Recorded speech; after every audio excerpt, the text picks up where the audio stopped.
What's up, folks? I forgot to add this video, but this is the final part of basically me doing my door skin repair. So yeah, what you see is this was me and my brother, and this picture is me and my brother just testing the doors. And yeah, but yeah, this is the last part of me doing the door skins. Alright, peace.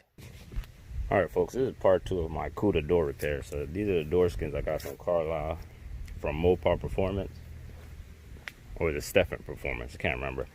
But anyways, you already know I got the doors apart. I took off the door skins. This part was kind of a pain in the butt to get off. So I literally had to like use my air hammer to get it off this little channel right here. But if you have like a chisel, you just have to hammer your way off to get this part off, this inner structure. But anyways, I'm gonna media blast them. As you can see, I got my little portable mini blaster I'm gonna use to media blast the internal of the door shells. Then I'm gonna paint them with my core seal, of course. And also, someone's comment suggests I should replace the hardware, which I did get. Hold on. So here's the hardware I got. See, door window hardware kit, 73 through 74 e-bodies, 67 bucks. Since I'm with the ebodies.com, I got a discount. So I'm gonna pay $5.30 for both door skins. And I paid what? I think 60 bucks for this. So I'm gonna change the hardware once I finish sandblasting these door structures, as you can see.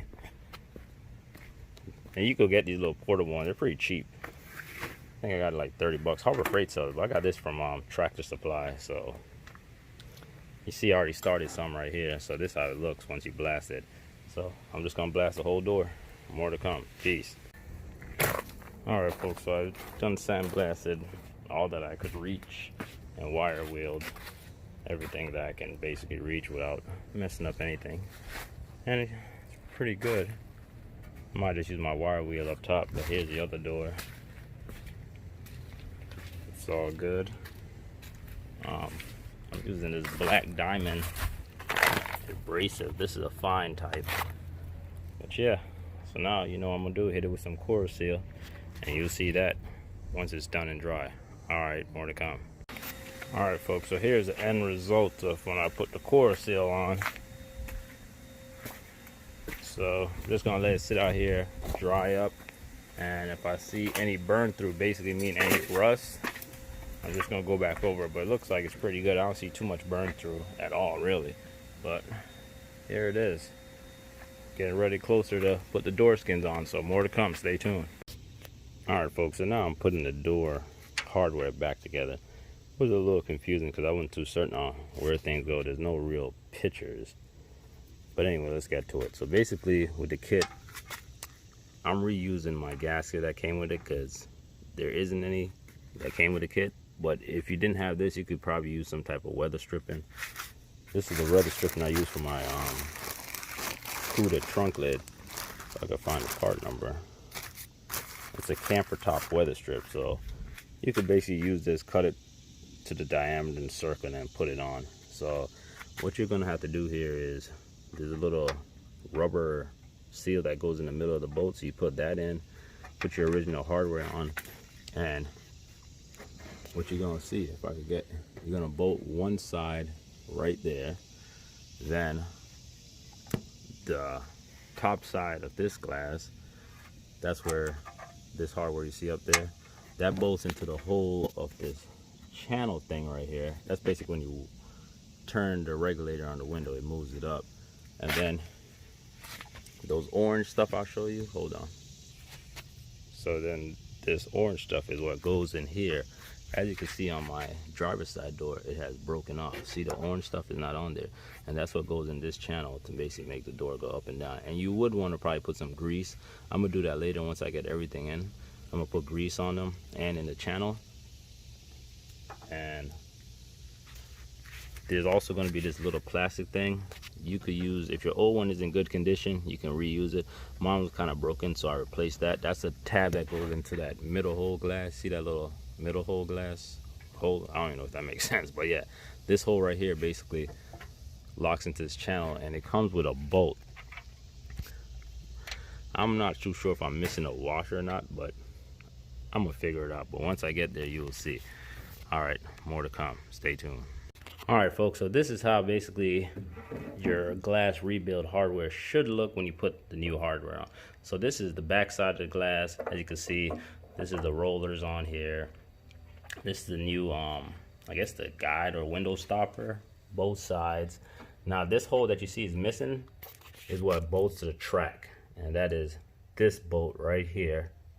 You're gonna use these two bolts to basically bolt this hole to the track and this hole to the track. And the track is basically the track at the regulator. When you wire the window up and down, that's what moves it. And let me show you the front side. I did clean it up with some index. So here's the front side. See, I got the new rollers. As you saw in the last video, the other ones were broken off. It was a pain to get them off, but I finally got it off. See, it's broken. So here's the back side. And one thing also you're gonna wanna do on these, some of them might still have the hardware like this one. I still have the hardware. Basically it comes with something like this, a little metal shield with like a rubber gasket, just so you don't put metal on metal. And that's what you're gonna use for this one. And for this hole, I wasn't too certain. So what I did was I used some of the foam that I showed you earlier, cut it out to a circle, put a hole so I could put this bolt in it. And then I put a washer and the nut on top to basically lock it in. And that's how I did it, because one thing I found out about my driver's side door, it was using different hardware compared to my passenger. So I had to just make stuff work. And you probably got to make stuff work. You know, these cars are what, 50 plus years old. So, you know, this is like people nowadays don't have enough money to fix stuff. You're going to do what you got at your, basically use what you got to fix what you got, basically. So that's what I'm doing. And yeah, hopefully this will last. Well, probably outlast me. Whenever I have kids, they'll be able to enjoy it. But all right, more to come once I put everything back together. Peace. All right, folks. So this is basically how your door is going to look once you have everything together. You're going to have your new plastic piece that basically bolts in from the bottom. For the 73s through 74, you're gonna have the circular rollers compared to the 70 through 72. They had like the square rollers. So I think the circular rollers might have been better than the square ones, but that's just my opinion, because I mean, it's circular, so it would go up and down easy up the rails in the car. So what you're gonna want to do to use to grease it, you're gonna want to use some white lithium grease. You get it at Home Depot or Lowe's. It's like $5. So you see, that's what that white stuff is. That's that white lithium grease. I put in the track of the doors and there. I might have went over excessive, but hey, the easier to roll, the better, I think. So now I'm gonna go and insert the door. I shouldn't say insert the door. I'm gonna go insert the glass. All right. So once I get the glass in, you'll see it. All right, folks. So I got my door glass in. So it's kind of a pain to put it in, but you want to first put your rollers in first. Put this in first. It's going to be kind of tricky to get this the rear part of glass in, because of this track thingy, if you want to call it. This is kind of in the way. Like my case, it was kind of easier because I just took this off and then slid the back in and bolted it back up. But you're probably going to have to fight it a little bit, because you got to fight this stopper right here. This stopper is going to be kind of in your way, so you're going to have to try to push it over and then slide it in through this. And then you might be hitting this. I guess that's also a stopper up too, so you know the window doesn't come all the way out the regulator. But once you get that in, you're going to start tightening this bolt. And basically, you see that little indentation right there? When you're tightening this, I'm going to show you. It's going to stop it so the bolt could come up through. If I get, gosh darn it, okay, there it goes. So see how I'm tightening the bolt, how it's coming through, and it has that little stopper that's holding it. So that's basically how that door works. So then once you do that,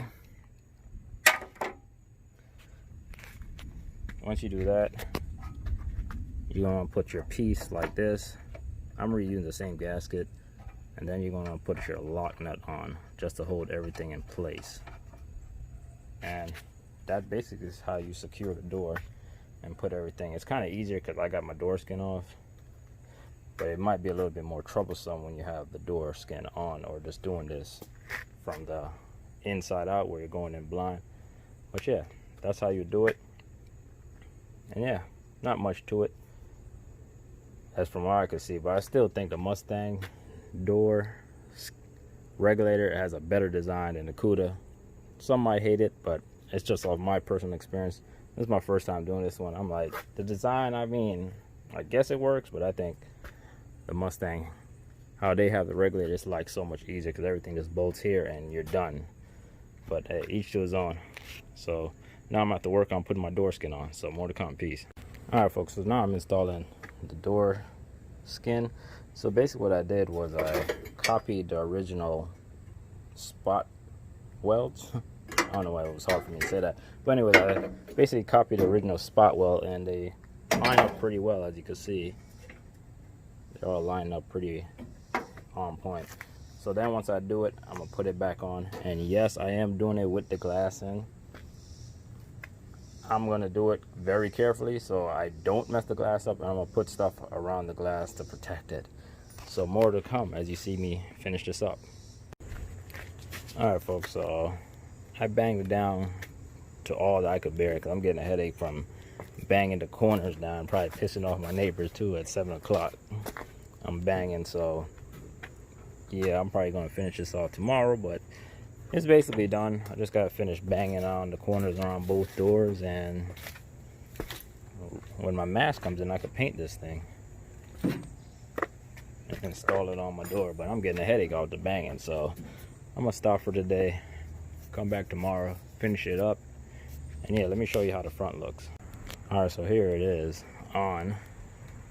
This is the driver's side. Now, one thing I did notice about this kit, it did not come with the holes drilled for the side view mirror. So I'm going to have to basically cut off that and then just form it to here, so I know I get the exact replica from like the factory. So one thing you gotta know about these Revo door skin, it does not come with the driver's side door for the side mirror hole drilled. So keep the old skin and use that as basically a marker to marker exactly, precisely where the side view mirror goes. But more to come once I'm done.